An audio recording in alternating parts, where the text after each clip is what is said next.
What's good, everyone, and welcome back to another reaction video. Today, we are reacting to Game Theory, FNAF, What's Actually in the Box? And by the box, I think everyone knows about the box from FNAF, uh,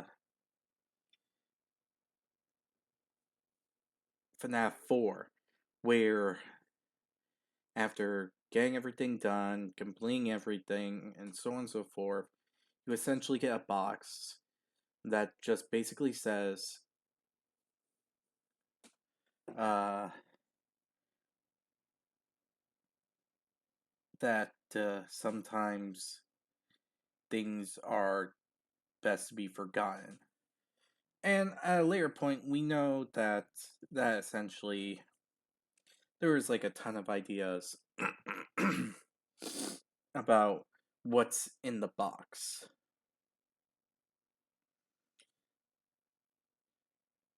Are they correct?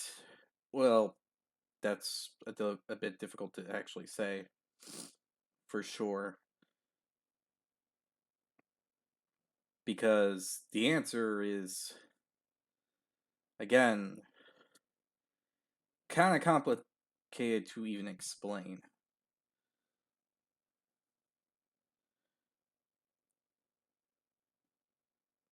Because essentially, um, well, for one, there was the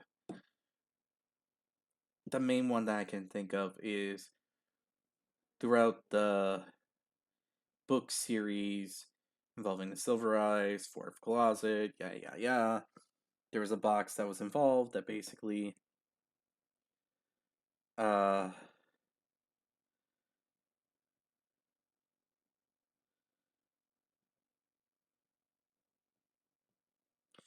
went on and said that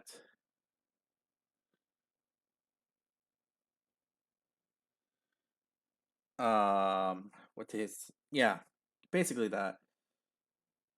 No, wait, I didn't say it. Basically, it was a robot kid, but it was actually uh Charlie in a way. I'm gonna be honest. It's a crazy one, but it also weirdly makes sense to a degree. And yeah, it's just a bit insane when thinking about it.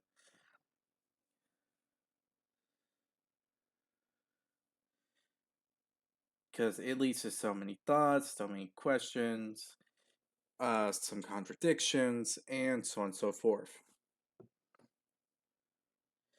Because I don't think anyone is satisfied, and with people actually thinking that, there was came to conclusion that it is the case, but no one, but they admitted that if that is true, then it makes sense since no one, well, it would explain why the box was never shown to be open, because the answer is like so out there and just so weird and bizarre that no one in the community could uh approve of such a thing. It is just completely out of left field that everyone would just feel dissatisfied about hearing. And it makes sense why people would actually feel that way, because if you were told that it was going to be the case of that, let's be honest, not a lot of people would actually agree with such a thing.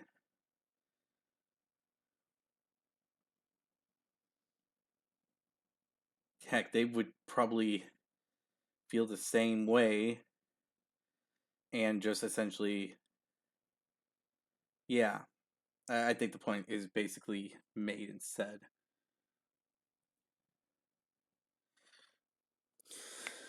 But yeah, that's it. But there could be other reasons. because some people came up with theories, and I believe there was something about a box in FNAF. Yeah, the FNAF 2 movie. So I think that's going to be a reference there. So yeah, there's that. Anyway, I hope you all enjoy this video. Like, comment, subscribe. If there's any suggestions, put it down in the comment section below, and I'll be sure to react to it as soon as possible. Link to this video is going to be down in the description below, so be sure to give Game Theory some love and support for the video that they made.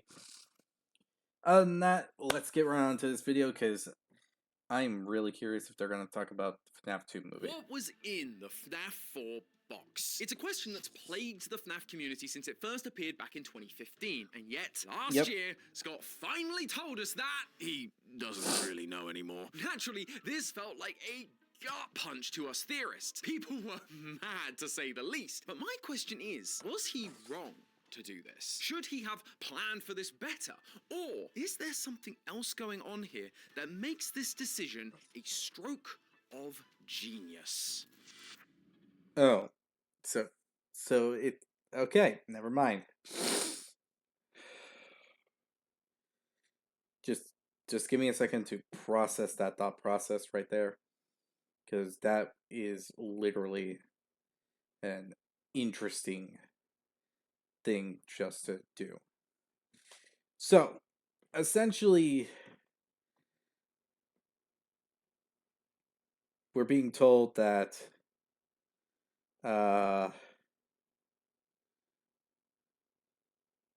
well, I guess the best way to even say it is that there was a plan, but Scott doesn't even know anymore about what is in the box. Though,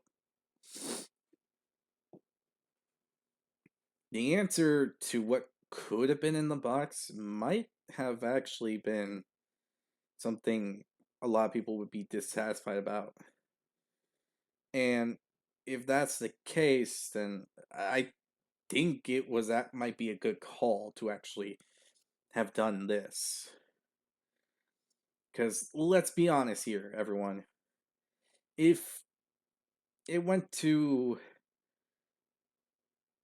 a certain specific answer and it's not satisfying, it doesn't make, like you would question, it would make no sense for it to be in the box. Then you would question it, you would wonder about it, and you would essentially hate it. So I think it was actually better this way, in truth. Hello, Internet! Welcome to Game Theory, the show where the biggest challenge is thinking inside the box. Or at least inside one box in particular, the FNAF 4 box. This box was the big reward you got for beating Night 7 in FNAF 4. Once you hit 6 AM, you'd see this box with 2 locks and the words, "Perhaps some things are best left forgotten for now." At the time, Scott Cawthon expected theorists to easily solve the lore of this 4th game, and once they did, he'd reveal what was inside. But after a mere month of watching the fandom spin around in circles, he realized that no one was even close. So instead of waiting it out, he decided to keep the box closed for good, writing in a Steam post, "Perhaps some things are best left forgotten forever." The contents of this box have been driving the fandom wild for the better part of a decade. There have been theories upon theories upon theories written by every theorist from every corner of the fandom, but Scott's remained tight-lipped, and it seemed like the box was going to join the creation of Stonehenge and the identity of Jack the Ripper as one of history's biggest unsolved mysteries. That was until our good friend Dorco finally managed to convince Scott to spill the Fazgoo on what was really inside the box. Even though at the time something was definitely there, the progression of the story didn't go there, and the other half of that idea remained in my subconscious. All of that to say, there is something in the box, but I never pursued it, and I don't know if I can find it again. I'm sorry? What? He presented this box so prominently, and we've spent years trying to solve it, and he didn't fully know what was in it? As you'd expect, this completely shook the fanbase, and people were not shy about saying as such. For some, this felt like a complete betrayal to find out that the big mystery was really just a nothing box. For others, it was much worse. It was revealing that Scott didn't have a grip on his own story. It was revealing that Scott was a bad storyteller. I know former head editor Dan was ecstatic at this news. He'd been beating that drum for ages. But as a longtime FNAF fan, I did find myself asking the question, are they right? Is Scott actually a bad writer? Or is it actually us, the children, who are wrong about all of this? The answer, dear theorists, is an unequivocal yes to both. And neither is for the reasons you'd think. I know, typical FNAF, right? So come with me as I go through my box of old film school literary techniques to see whether there should ever have been something inside the FNAF Now, that is a good question, full actually. You know what? box. I'm In not the gonna full pause there. context of Scott's answer, he talks about his writing process and how he puts ideas into his games that develop over time. He likens his ideas to the start of a rope, and when he continues to write, he pulls on that rope. Eventually, the rope leads to something satisfying. There are a lot of things that are in my head, and when I have them and put them there, it's the first half of something. It's like a string or a rope just like reaching out, and I know that what's there on the other end is there. I trust that it's there, and then whenever I progress forward, the rest of it appears and just fits into place perfectly. So, to be clear, when Scott says he didn't pursue the contents of the box and doesn't know if he can find those contents again, he's not saying that it slipped his mind or that he misplaced a document in his basement that has a definitive answer. He's saying that his original idea was never fully developed. He never finished pulling on that rope to find the definitive answer. Then, over 11 years, a saga of games, dozens of books, and 2 movies, that rope became harder and harder to pull. The rope frayed into strands that became knotted into different ropes, and other strands that were cut off entirely. Both the rope and the tapestry it was a part of changed. Now, if Scott wants to pull the piece of the lockbox rope that he does have, he needs to be careful or it will unravel everything. Oh hey, future Tom here. So I recorded this video a few weeks ago and then I went on vacation, and during that time, Scott released this, the Ultimate Guide 2.0, and in it there's a strange entry called Chica's Secret Party, a game that nobody ever knew existed. Now, this thing needs a whole episode on its own, but I wanted to mention it because here it says, it's here you'll catch a glimpse of a box that longtime fans will be familiar with, as well as a peek inside, which won't be spoiled here. This implies there was something inside the box and that Scott had figured it out all the way back in 2016. But remember, in Scott's first interview with Dorco, he mentioned how Matt was right and that the contents of the box have changed over time, meaning he may have known what was gonna be in it back in 2016, but as the games went on, it had to change, and now he doesn't know exactly what it is. Plus, the Ultimate Guides are notoriously bad on the accuracy front, and if Scott remembers this supposedly real game enough to bring it up a year after the interview, he could have just said, yep, there is, and no one's found it yet, tee-hee, rather than the much more controversial answer that got people upset in the first place. Scott is known for winding up the fanbase after all. That would feel much more in character for him. So yeah, I don't really think this is going to change anything I'm going to say, but I wanted to mention it in case you wondered why I didn't bring it up for the rest of the video. But let's get back to past me and Scott's supposed lack of forward planning. The general consensus I saw online focused on this being the problem. To a lot of people, this felt laughably amateurish, that he put such importance on an undercooked plot thread to just have faith that any random idea you have will work out eventually. If he was a good writer, he would make sure that all the pieces were actually in place for us, that they fit together nicely, and that he knows what the ending of the story is to... Okay. I'm gonna be honest. As someone that did a bit of writing, both as, well, something that came to inspiration due to others, going to go into that on a later date, do not even bother asking. But as someone that also took film class, essentially having a general idea on things when it comes to the beginning and end take a bit of a vague term. Like, such an ending being everything being closed up. Like, an end of a chapter and all that. Let's say, uh, there was this character who was very influential. And while seeming like a good person in the open, and everyone knew that this person would be a good person and is very close to said character, and so on and so forth. A secret side that no one knew was that they were, I don't know, they committed multiple crimes and such, and the story ends basically with them either being sent to jail or, well, them being gone, basically. But the thing is, the thing about being gone is, well, there's no telling how that is going to be interpreted. Let's say being gone is being in prison, maximum prison, or something like that. Or being. Heck, it could also mean that they were the cause of their own demise and they're their own reason why they're gone, or maybe they repented, took on a new identity, and lived a different life. Like I said, storytelling is not, well, like writing down a story or even coming up with a story thing, you're gonna have mixed thoughts, mixed conclusions, mixed thoughts of how it's gonna end, and so on and so forth.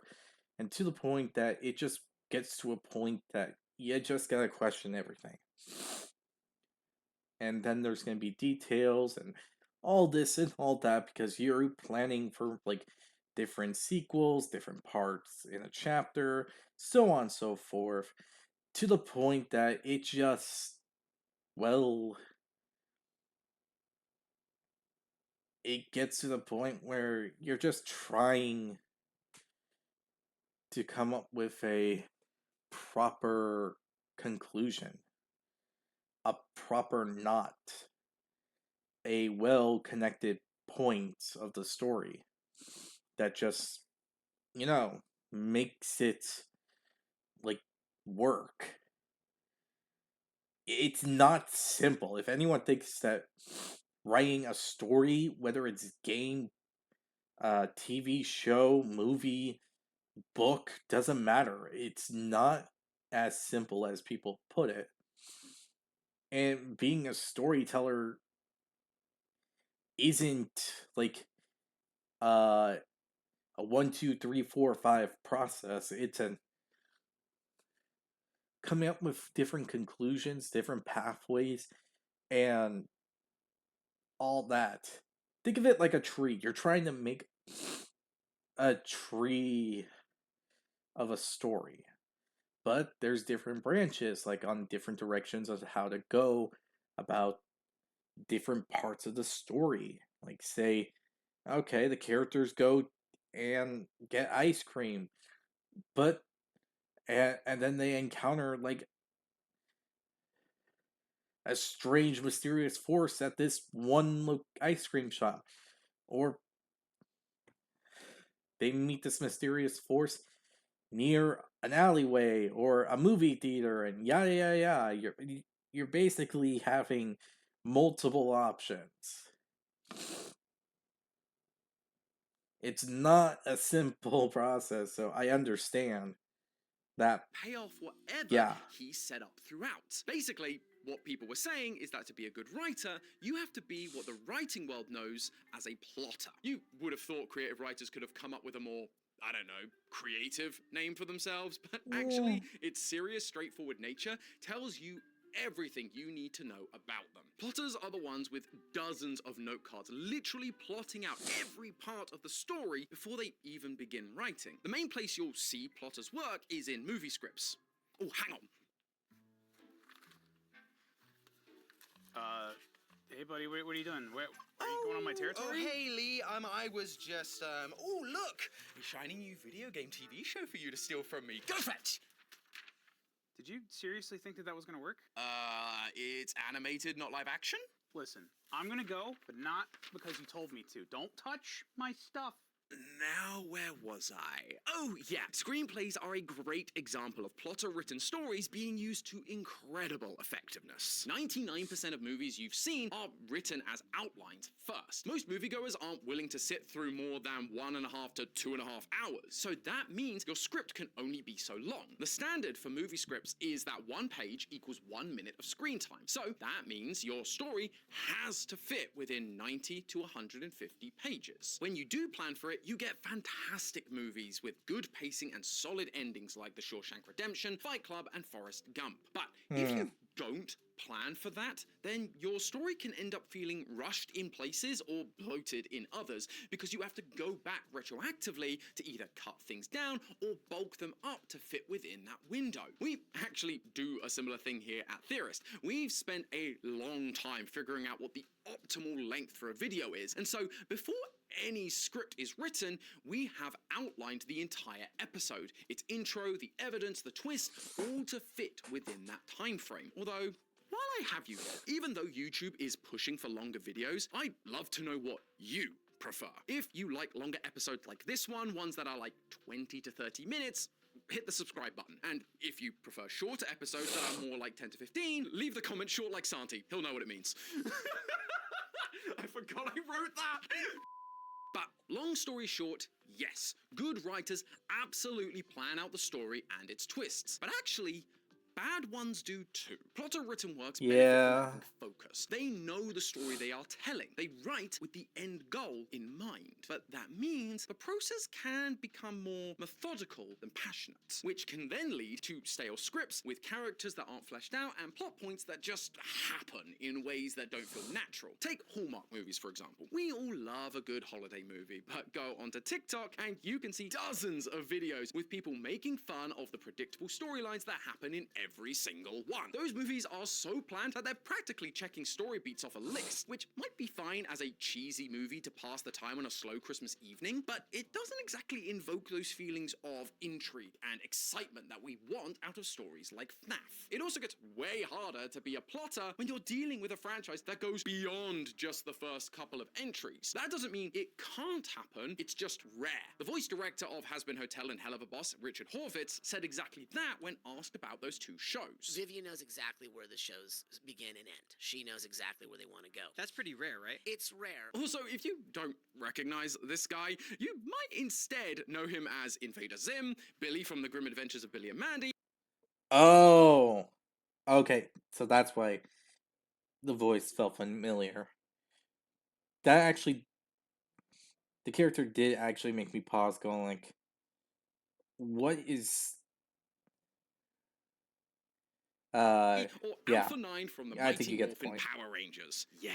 This guy is a veteran in the industry. So when he says this isn't a common way to write long stories, he means it. Not only is it rare, it's also super risky. TV shows often don't know how many seasons they'll be getting or whether all their actors will stay on board for the full run. So planning every detail and how it's going to pay off can be incredibly challenging to do and to get right. One of my favorite sitcoms growing up was How I Met Your Mother. It's not aged particularly well, but actually the thing that tarnished its reputation more than Barney's treatment of women was its ending. The show's creators had planned out how the show would end all the way back in season 1. They even pre-recorded the kids so that they could keep the show's framing device for the final episode. However, the ending didn't end up sitting right with people because after 9 seasons, the characters were different people. They'd grown and evolved. Their relationship dynamics had changed, so in order to make the ending fit, the creators had to basically undo 5 to 7 seasons worth of character development to shove them into a hole that they no longer fit in. This is why writers for longer running franchises, for TV, books, and yes, video games, tend not to be plotters. Instead, they are what are called pantsers. While plotters plan everything out before they write it, pantsers write by the seat of their pants, just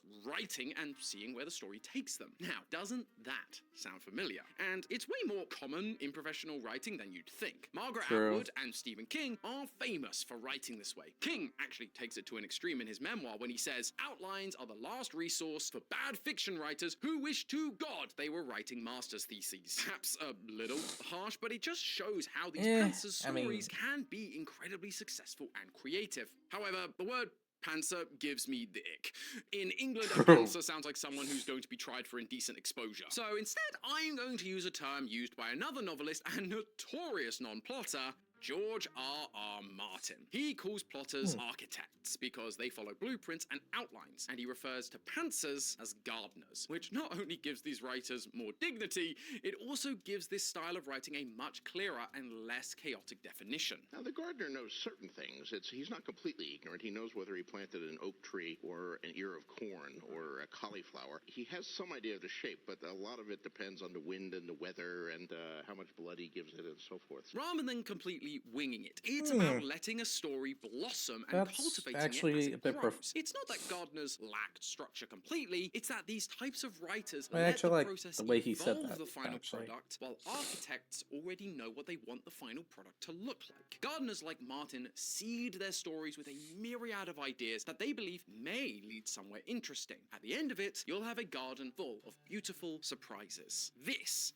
is what Scott was talking about with his idea of ropes. He would start an idea and he knew it would end in something, he just didn't know what it was at the time because he hadn't pulled enough. He hadn't let the plant grow fully. I understand that this can look like complete chaos to those who don't operate in this way. Believe me, I love structure in everything I do. I am an architect through and through, but I can see why it would be hugely rewarding for those writing the story. Because there aren't predetermined outcomes, gardeners are able to write about whatever excites them personally. This ultimately leads to passionate character-driven plots where heroes are written into fatal corners and where unexpected side characters become scene stealers. We get beautiful, rich worlds filled with detail and complex rules and systems by which they operate. These are the things you need to capture the imagination of an audience and keep them coming back for more. Of course, there will always be exceptions. There will be architects that write TV shows that plan every detail and nail the landing, which is the approach Vivzy Pop is going for with Has Been Hotel.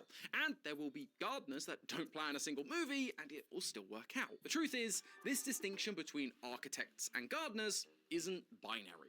It's a spectrum. Writers will have their own unique combination of order and chaos and don't fall completely into one camp. J.R.R. Tolkien is a prime example of someone that managed to do both. Tolkien famously took what was supposed to be a short, simple Hobbit sequel and gardened it into a Lord of the Rings novel so massive that his publisher had to split it into 3 books. He had a plan, but was able to build the world around that plan like a gardener. Oh, I know. Somebody ain't talking about Lord of the Rings without me. No. I've just finished. I'll get out of your hair. Bye.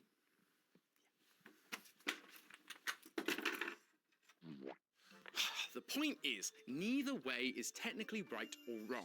Each person is going to handle their own stories differently, and they may change their tactic as time goes on. I think in my mind, the story was going to be 3 games. And in all honesty, I think Five Nights at Freddy's 3 was where I kind of started letting myself be driven a little bit more by criticisms. After the first game, Scott took the architect approach, planning the original trilogy to be the complete story. But as time's gone on, he's become more and more of a gardener. And at the end of the day, it's that strategy that has kept us all coming back to FNAF over the last 11 years. This ever-growing lore, this fantastical world full of ghost kids, AI possession, and characters, each with their own motivations that continue to drive the story forward. At least, we think so. It's kinda hard to tell sometimes. So, was Scott wrong for not fully planning out the box?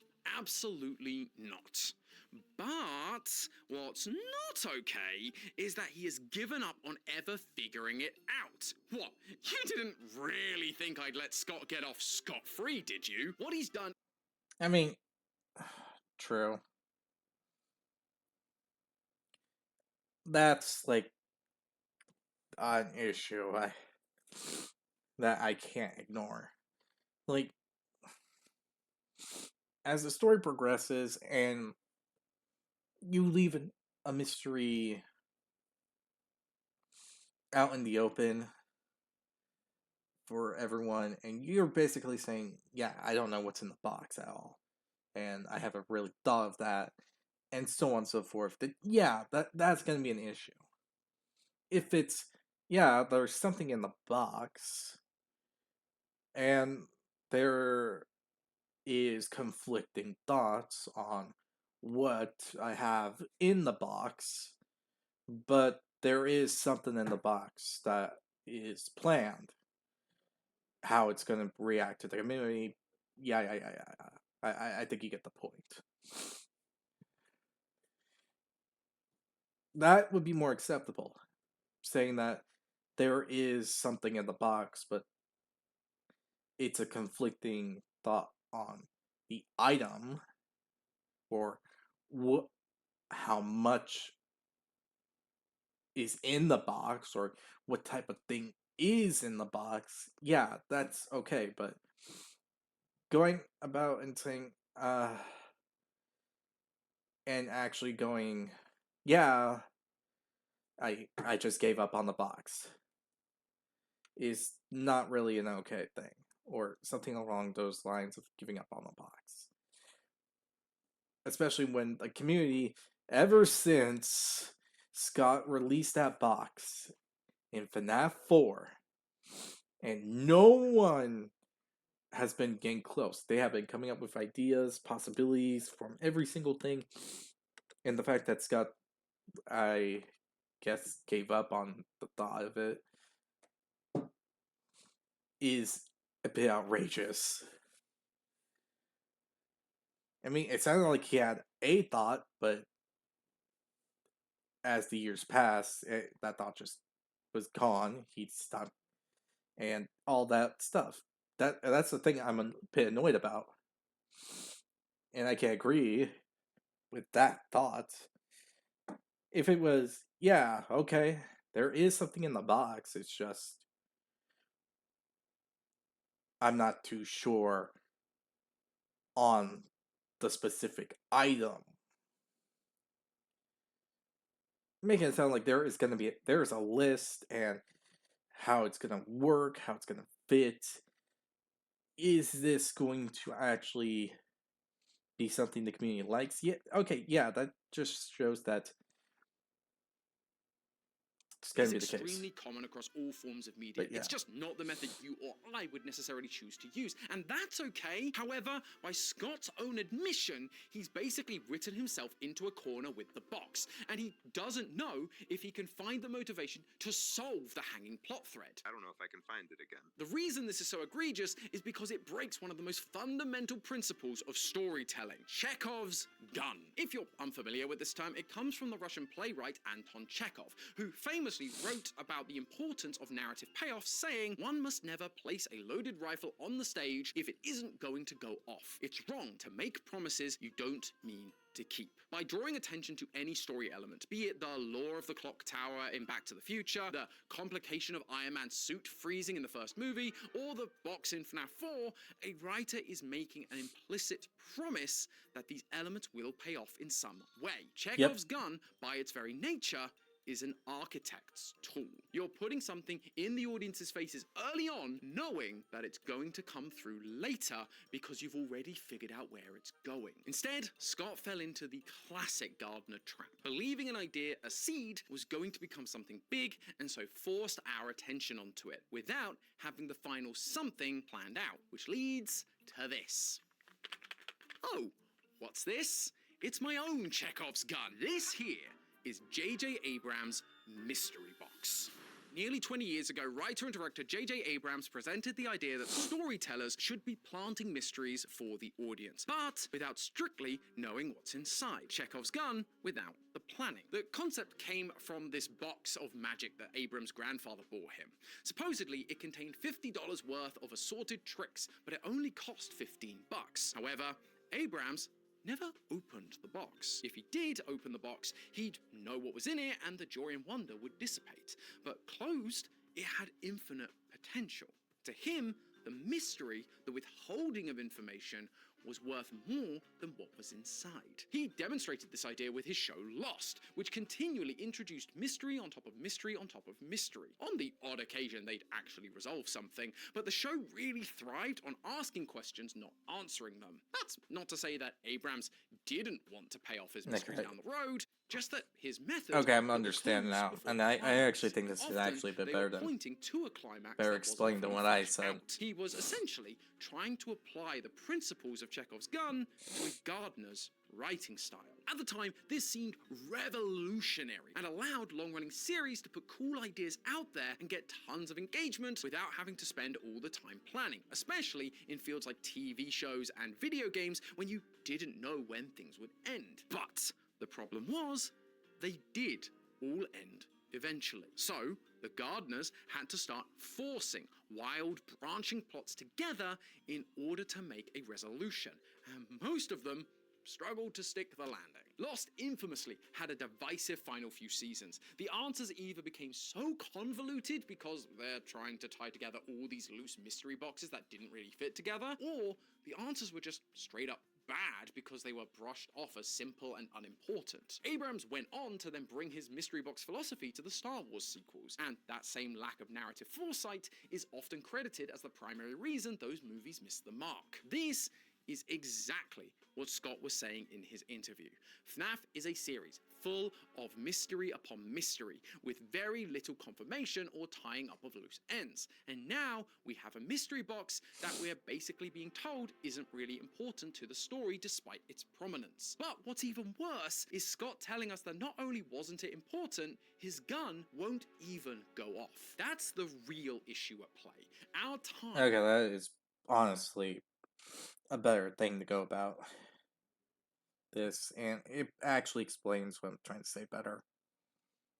has been squandered. Humans are hardwired to want closure. Heck, it's one of the reasons we theorize in the first place. True. When an element you introduce True. doesn't come back, it's not only a waste of narrative resources, it frustrates us because we now lack that closure. I don't think fans would have been as upset if he had just admitted that while he was struggling to nail down the answer, he was still planning on returning to it in the future. Because for a story to be seen as satisfying to the audience, who have been in love with it for so long, now that you have presented it, the gun does eventually have to go off. So, Scott, if you're watching, no, you weren't wrong to not have fully planned out the box. But that doesn't mean you stop trying to find the end of that road. You're gonna need to find your old architect groove, at least partially, to help put this mystery box to rest once and for all. I'm not saying you need to solve it immediately and cause all of it to fall apart like we saw with Lost, far from it. Let's face it, you're like Hugh Jackman's Wolverine. You're gonna be wheeled out to do FNAF stories until you're 90.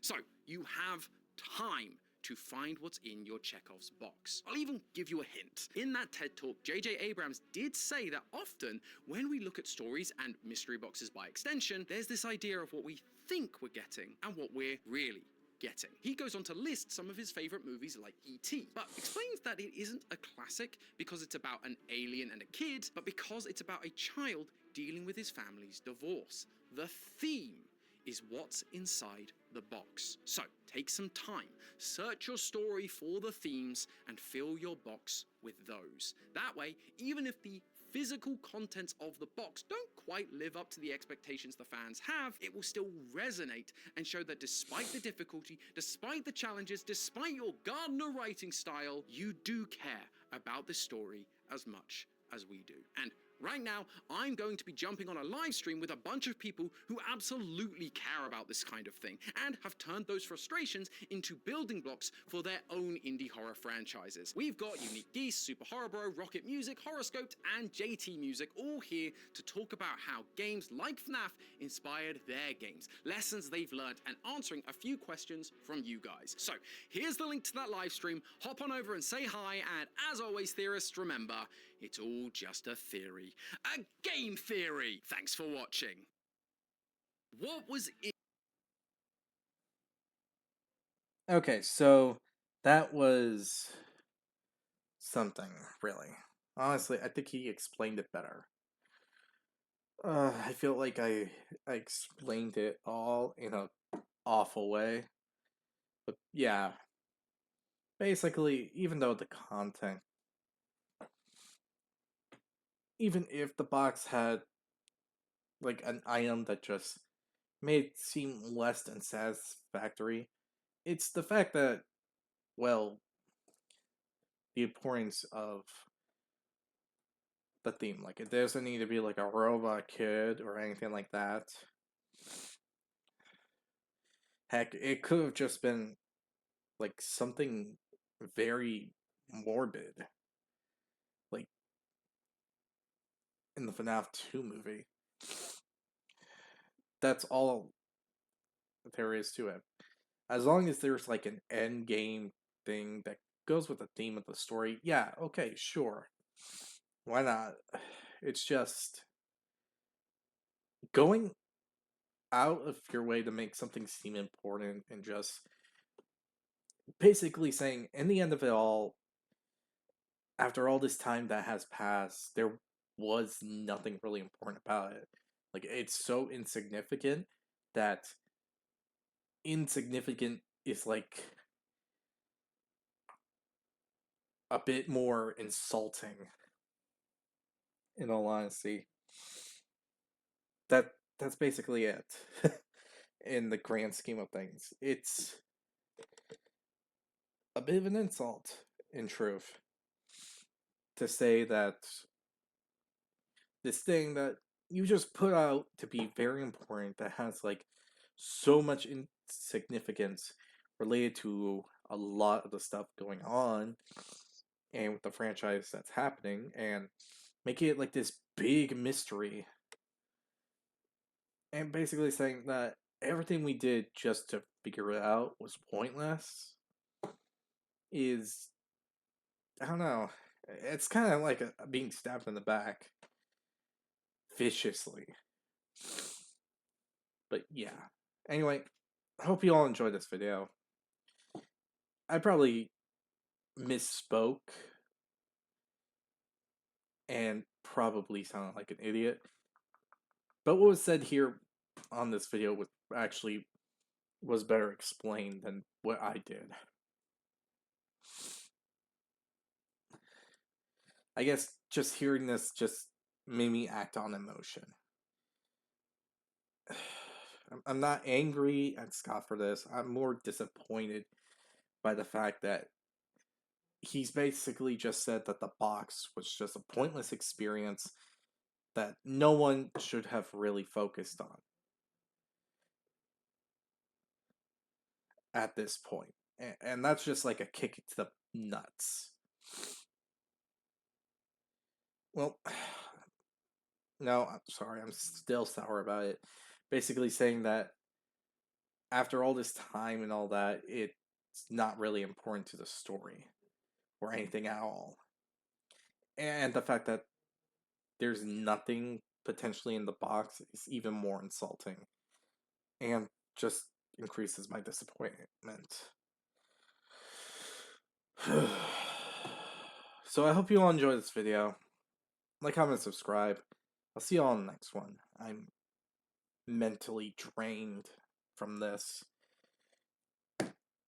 and just extremely disappointed. Just like, comment, and subscribe, and I'll see y'all next time. Tell me your thoughts in the comment section below, and I'll see y'all next time. Bye.